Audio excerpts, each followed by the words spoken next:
Please can I have a soft drink? Cheers. Cheers. Hi, I'm Ben, and just like you, I like a soft drink every now and again. Ah, delicious. But in Africa, when we're finished, we don't throw it in the bin. The wild is our bin!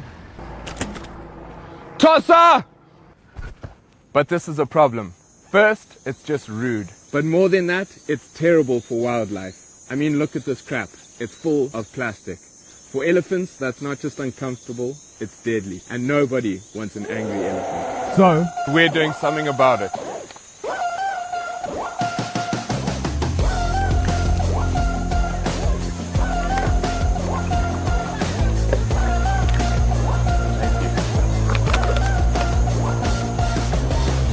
We're Ellie Collection. But, to be clear, we collect plastic, not elephants. We need a much bigger machine for that. We turn every kind of plastic into building aggregate for a cleaner, greener Victoria Falls. So let's turn this into aggregate, where it can be used to build a school or even fix potholes. Because in Zimbabwe, we've got no shortage of potholes.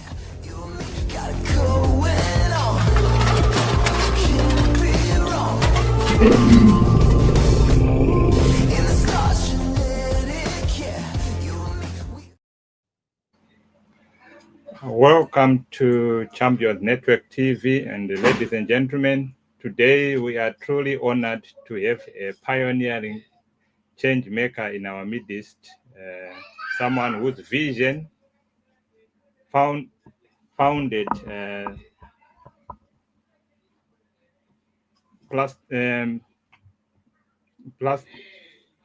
founded the Foundation for Plastic Soup Foundation, an initiative that is quite remarkable. Let me just talk about Maria Westerbo, born 1961 in Ethiopia, an expert in mass communication, specialist in both traditional and as well as new media. Her greatest talent is the ability to strategize and bring projects for social change to life with an almost unerring instinct for what different target groups need. Her biggest success was putting Plastic Soup Foundation on the world map and transforming the attitude of business, governments, consumers, and NGOs regarding microplastic in personal care products. The tremendous leakage of fiber to the environment by fast fashion and making nanoplastic in relation to human health top of the mind. The foundation was founded by Maria in February 2001. The brand name reached 3.1 billion people in 2022. Now help me to welcome Maria Westerbo to the studio. Maria, your vision works is an inspiration to so many, and we are thrilled to have you with us today.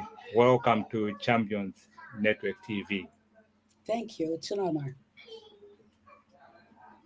Maybe to start us off, what exactly constitutes plastic pollution? And can you explain the main ways it impacts our environment? Well, plastic is a substance that the only thing what human made in this world really made themselves is plastic. All the others are nature. So we added plastic to our evolution even, and it's based on oil. And plastic never goes away anymore. It's like a diamond. And diamonds stay forever, and plastic stays forever. So with the leaching of plastic into the environment, we are polluting the world tremendously. And thank you very much. Let me take you back to Ethiopia. Who was it, little Maria, growing up? Well, I stayed there only until I was 2, but I do feel that Africa is my mother and the Netherlands is my father. So I have a strong connection with Ethiopia. Well, I was very small, but I do remember my my black mother. I was taken care of every day from early in the morning until I went to bed. I ate tennis, and I remember the warmth of the country. I remember the snow, and I love Africa. Born there, I was there with hippos and crocodiles and monkeys around me, and I still love it. Wow, wow, wow. Looking at the National Geographic and other international outlets, have highlighted the scale of plastic as a world crisis. In your view, do we truly have a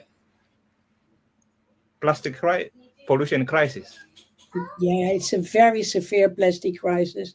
It's plastic is in our potatoes, in our corn. It's in the air. It's in our waterways. It's in our vegetables. It's in our blood. It's in your brains. It's in my brains. It's in my blood. Plastic is everywhere, and it is causing diseases, which makes us which is a huge problem, a huge issue. The most important thing is also that we add a lot of chemicals in plastic, and those chemicals are the first reason why we are getting sick. Wow. So there's no way where there's no plastic. I go to the shops, I buy my potato, I go to the I put my cosmetics on, and everywhere there's plastic. Also And in your I, cosmetics, and I'm sick. I don't know why. And the reason is the plastic. or you Wow. cannot reproduce anymore. More and more people in the world cannot reproduce anymore. So in the end, we will not have children anymore. And the worst part is that in Africa there is not so much plastic yet. You think there's a lot, but it's like, let's say, in the Netherlands we use 180 kilos of plastic a year, and in the United States is 220 kilos a year, and in Zimbabwe it's probably 30 kilos a year. But the problem is that will sixfold in the next couple of years because plastic industry decided that you in Africa need more plastic. You are you are a marketplace now for selling more plastic too. So in the next couple of years, you will be overwhelmed by plastic. Yeah, I actually I was talking to somebody what is a day ago, and they were saying actually the marketplace it's like this global marketplace where products are sold from wherever they come packed in plastic, and then the plastic is moved everywhere. Yeah, that's how it starts. Wow. Yeah, and it's getting more and more. Most of your fashion, most of the clothes you wear are plastic also too now. There are 70% of our fashion is plastic, and that will be in 2030. That's within 5 years. It will be 80%. We make our garments from oil. It's cheap. Wow. Because I remember, I think when I was growing up, I think in Zimbabwe we had a very thriving cotton farming, and we had cotton clothing, and but there's none anymore. We are always happy to go and buy our products on Team. The- That's Right. sad. It's very sad. I'm wearing cotton. Everything I wear is cotton now, but I have that choice. And Oh. but I have to look for it because it's not, you cannot buy it everywhere. Sometimes I enter a shop and I only see plastic shirts, plastic trousers, plastic. Everything is plastic. I must be ashamed. I'm wearing plastic, you know. Yeah, probably you can see it in your label. But not sure, but you can check it. Right. Okay. I think we have touched this one a little bit more. How does plastic, particularly microplastic and the nanoplastics, harm human health? What are some of the latest scientific findings in this area? Well, your immune system is attacked. So you have these little Pac-Mans, the white blood cells that are white. They are attacking plastic that's entering the body.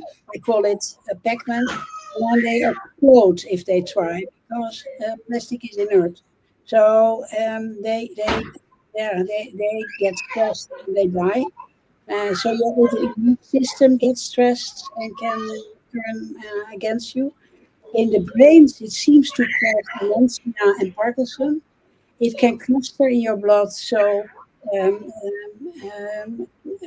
doctors think that it's causing heart attacks. It looks as if it's influencing autism and ADHD, sickness of the mind. While cancer, it's influencing cancer. It increases the growth and cancer grows much faster. Things like that. You have a lot of children there. Wow. No, you. So, You have a lot of children in your studio. sorry? You have a lot of children in your studio. I can hear them. All right. Well, the children they are playing. They are in the hallway. I can hear them. You can hear. Let me just shut the door. I wanted them to ask you a question. Yeah. Just hold on a minute. Bethel, Bethel, come 1 minute. Okay. I have got Maria. I've got Maria there on the. Ask her what do you want to know about plastic or environment? Hello. Then Hello, do you want to know about virus or a plastic? Yeah. Tell me. So plastic is trash. That Is it- like when you see all of the trashes, it will be like smelly and people doesn't like the smell of it. Oh, is that so? Good. okay. Very Right. good. Close my door. All right. That was Bethel. When I told her that I will be talking to Maria, then she said, "Oh, I want to come and ask her a question." So she has forgotten what she wanted to ask because she wanted to ask what is the environment pollution. Ah, plastic. It's trash. Okay. Right. Let's move on. From a global perspective, which areas or regions are currently most affected by plastic? I think we have touched this one a little bit when you were saying in America they have got 220 kgs and Zimbabwe only have got 30, but the use is going up in the trend. But just to put it on record, from a global perspective, which areas are the hot spots for plastic pollution existence? It all has to do with management systems of waste, and that if you have like in Asia, there the use of plastic is increasing, and there is no management of the waste, so they bring it all to landfills, where the landfills keep on growing and where it leaches in rivers, and then they start burning it, which is very dangerous for your health. Really, that is the last thing you should do. But next to that, there is another issue, and that is that countries like Holland and countries like the United States and Germany and England, they ship their trash with millions and millions of kilos to Gambia, Ghana, Turkey, Malaysia, Indonesia, Thailand, Latin America. So, because we cannot deal with our own trash, we move it to other parts in the world, and that is a devastating thing. And it's forbidden. So the world is trying to stop this criminality because it's criminal. But that does not go so fast. Amongst all countries, Holland and we have harbors and we let all this trash go through.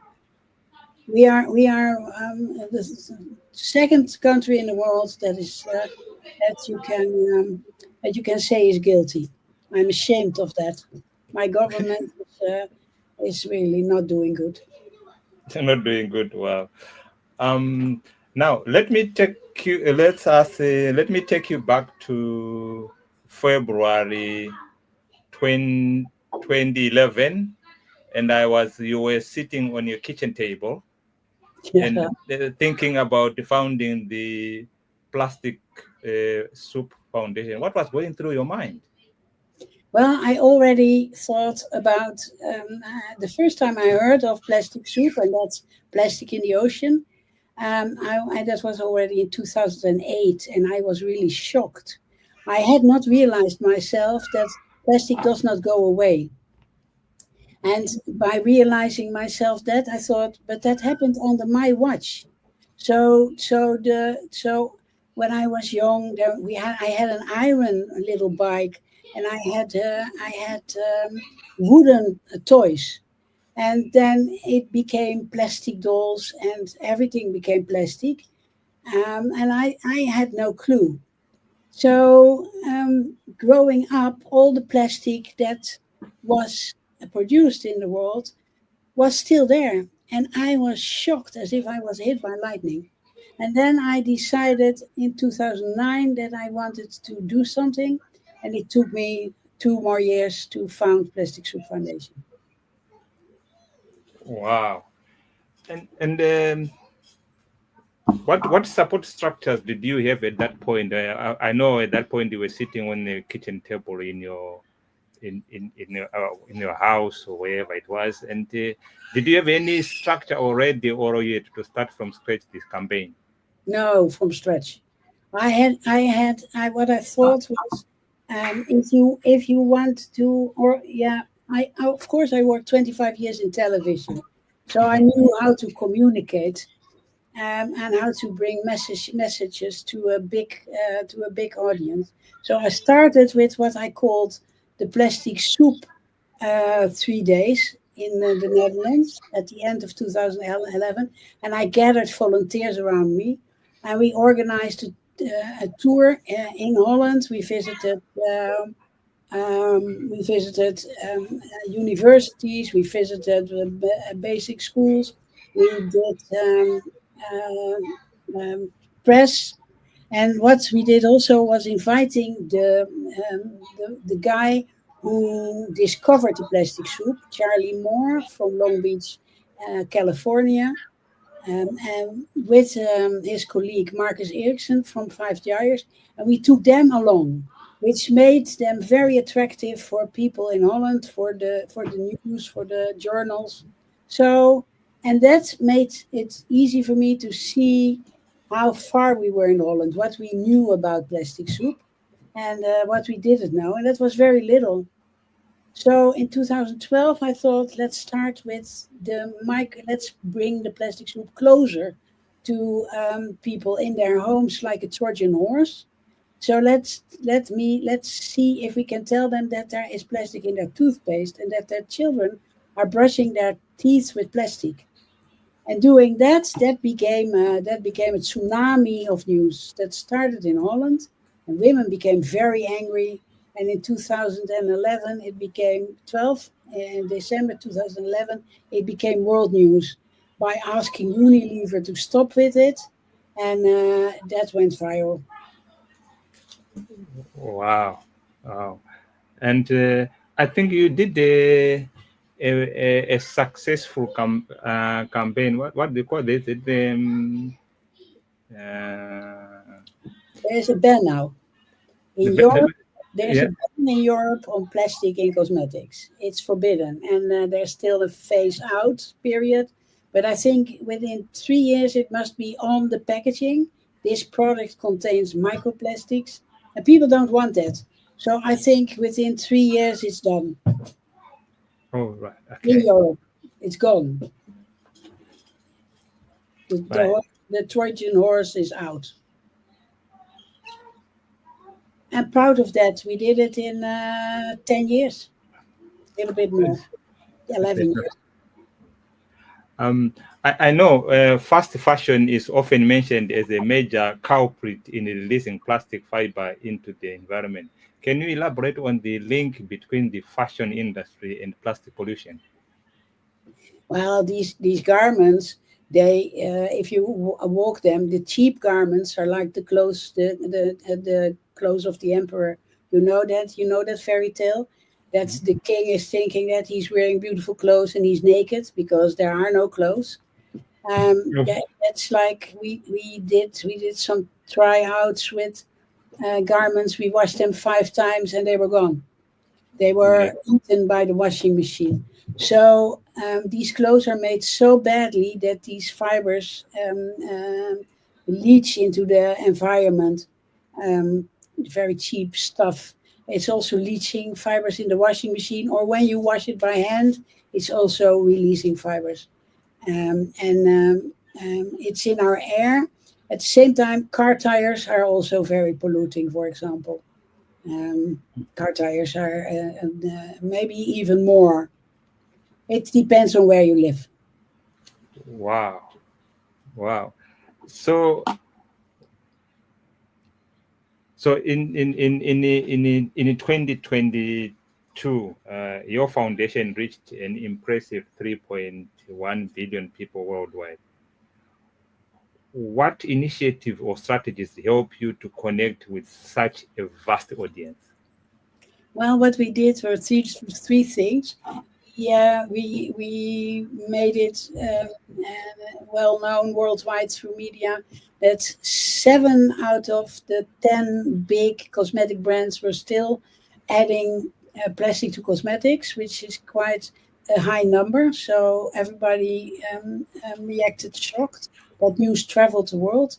The second thing is we did a huge fashion program telling people how huge the release of fibers to the environment was, combined with the fact that we are getting sick from it.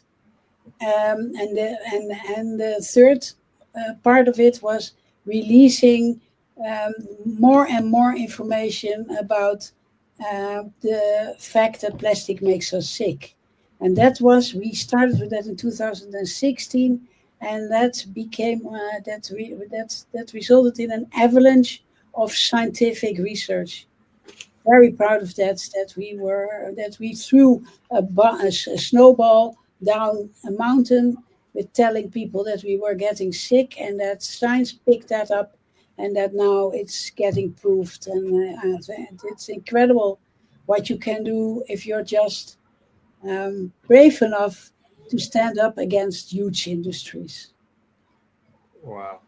I know you had 25 years in broadcasting and the media industry. Yeah. How did this experience or exposure helped you in your campaign in plastic pollution? Well, I do think that I don't I like I do think that I try to surf on the emotions of the world. So I'm really who would what I always ask myself is, if I want to send out a message, who wants to hear that message and why? And what we do as Plastic Soup Foundation, I always thought My main audience is female women because they are taking care of their kids. Male are doing also. I don't want to offend you, but female are very protective of their kids, and they want to preserve the earth for a better world for the future for their kids. So we have our audience is 70% female and 30% male. So I always focus on female and then make the message something that female like.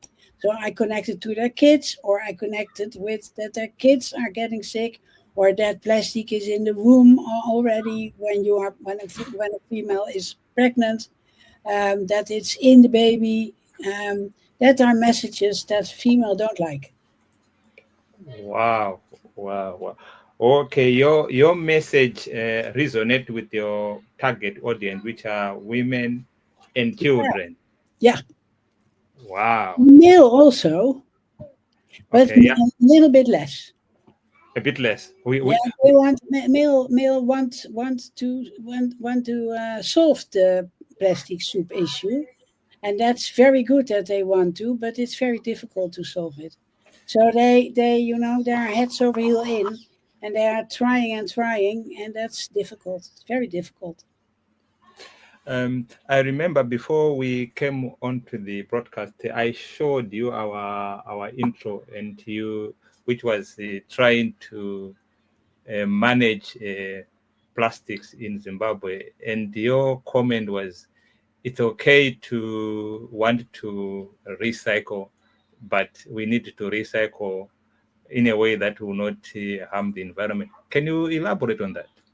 Now, I would not make bricks of plastic and use that to build schools, for example, because they will leach plastic and the toxics in there will be inhaled by children.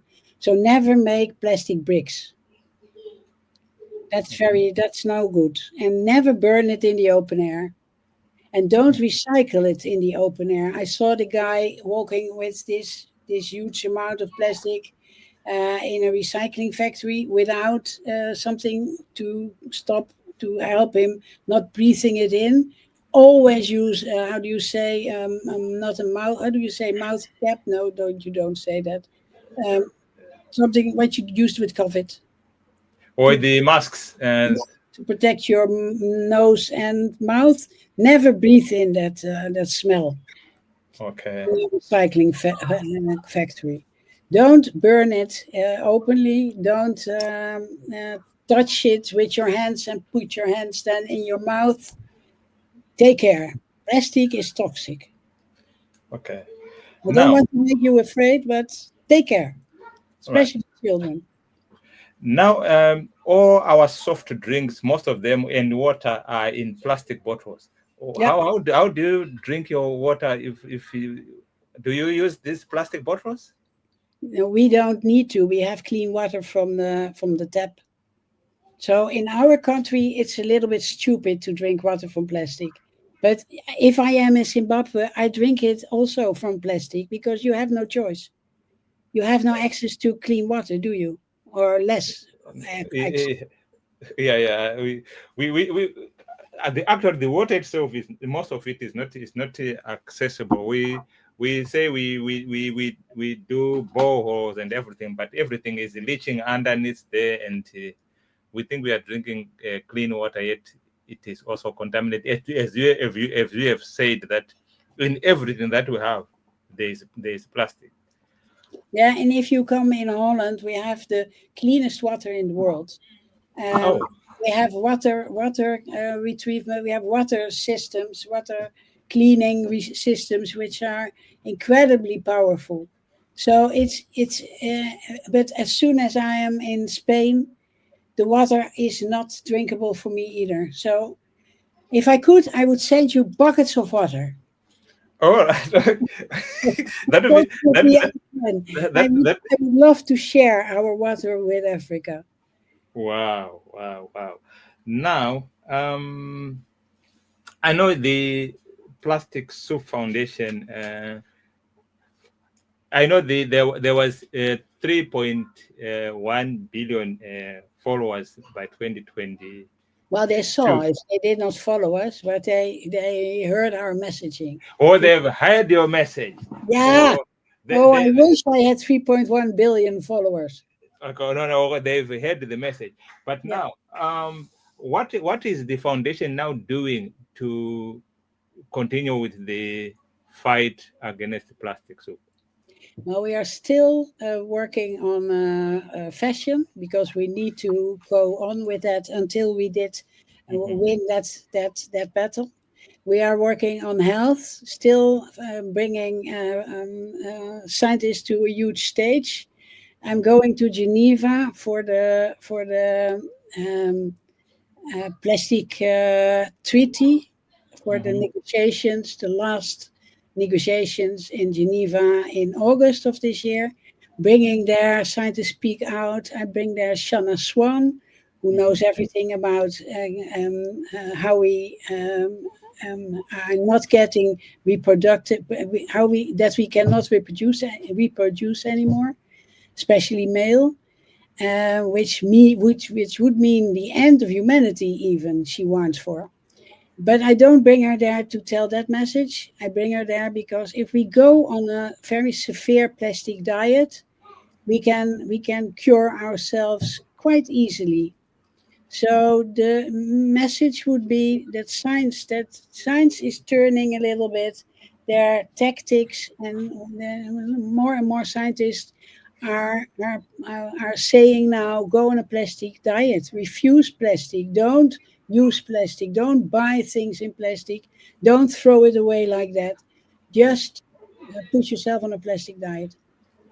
And for that we developed an app, the Plastic Free Future app, which you can download if you have iPhone or Android, and it gives you all kinds. You can scan labels. As long as it's an English label, it will read it and it will tell you if there's plastic in there or not, and help you choose substitutes. But I don't know if that's. I would say give it a try. But Okay, our policy is now also stop using plastic. stop using plastic. I think I created a WhatsApp group where we said Champions Network plastic pollution campaign, and the log icon there is stop using plastic. Yeah, close the And tab. and if you don't mind, we can include you in that group so that we can be sharing Sure. ideas of how to manage plastic. My pleasure. I would be honored. Then let me give some of the what policy changes are vital or at a legal level to manage plastic globally. Well, industry is polluting, so industry should not make a lot of money because they're making incredibly amounts of money on plastic, but they should pay for polluting also. So they should pay a tax on every kilo of plastic they produce. That's one.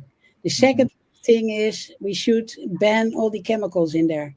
Don't put chemicals in there which are not tested properly. That we are killing people with that.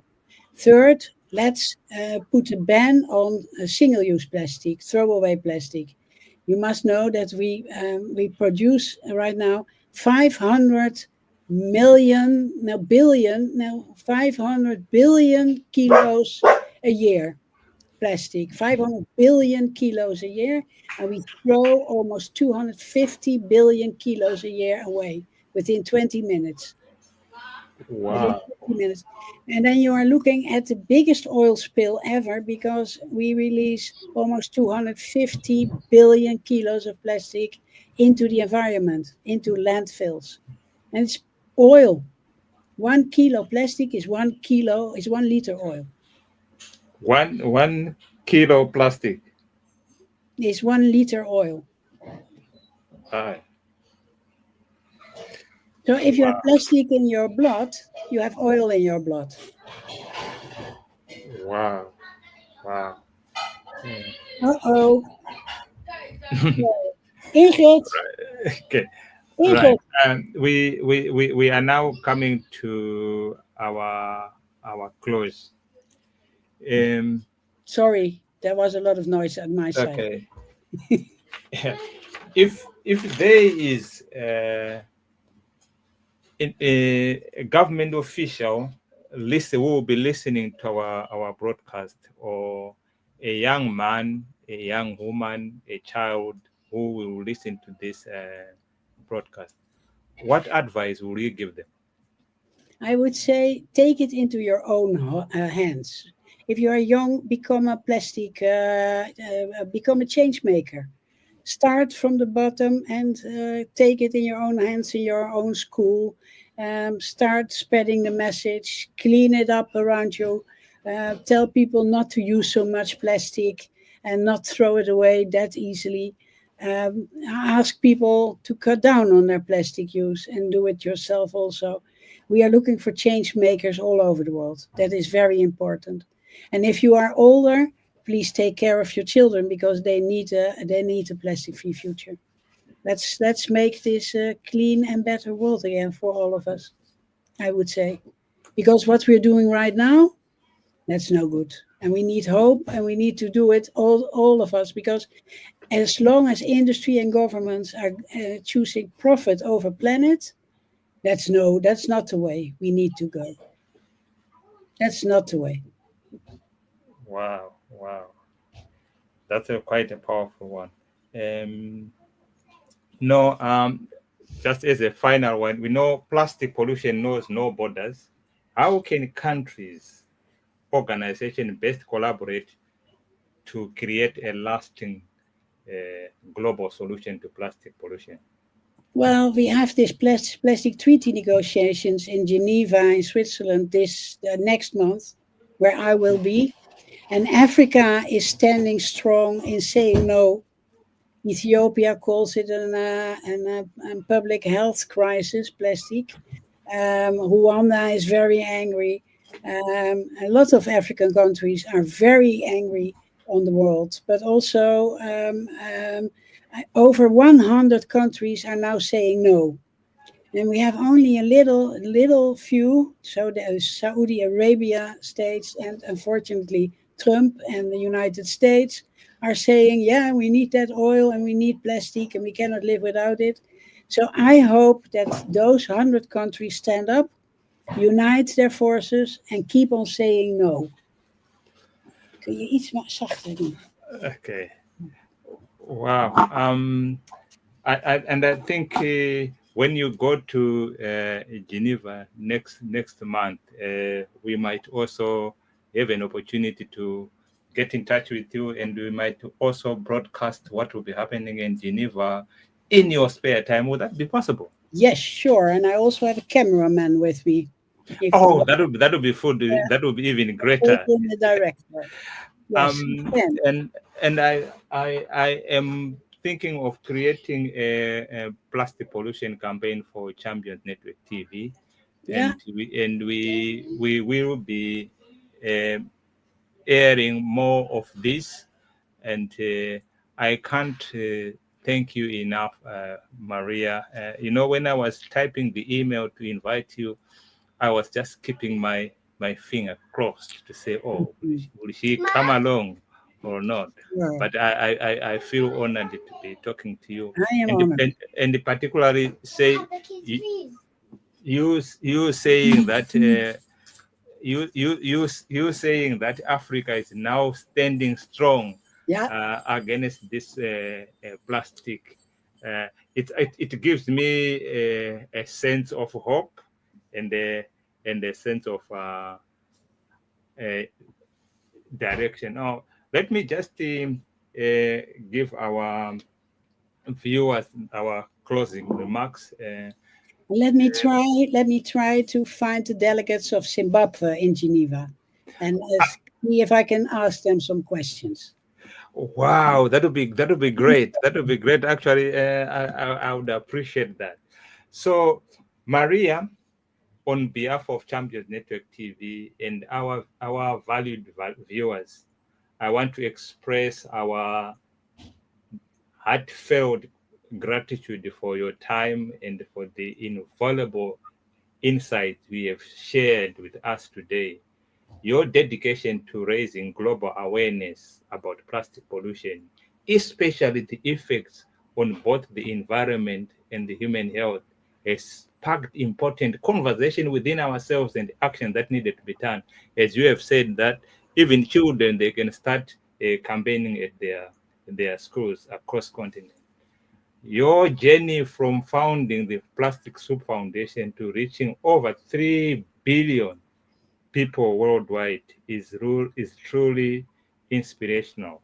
The knowledge we have shared today about the nature and the dangers of plastic, the impacts on vulnerable regions and vulnerable people, and the urgent need for collective action has not only highlighted us, but also challenged us to become change makers, as we have said, to find a solution. So thank you for your passion, your vision, and your ongoing fight for cleaner, healthier planet. We wish you the best, especially as you travel to Geneva to continue leading the charge against plastics pollution. Ladies and gentlemen, those who are watching us, It's my honor. that was Maria Westerbo, an inspirational change maker and powerful voice for our planet. Thank you for joining us. And Maria, I can't thank you enough. Thank you. Thank you. Thank you so much. Bye. Bye. Bye-bye. Bye-bye.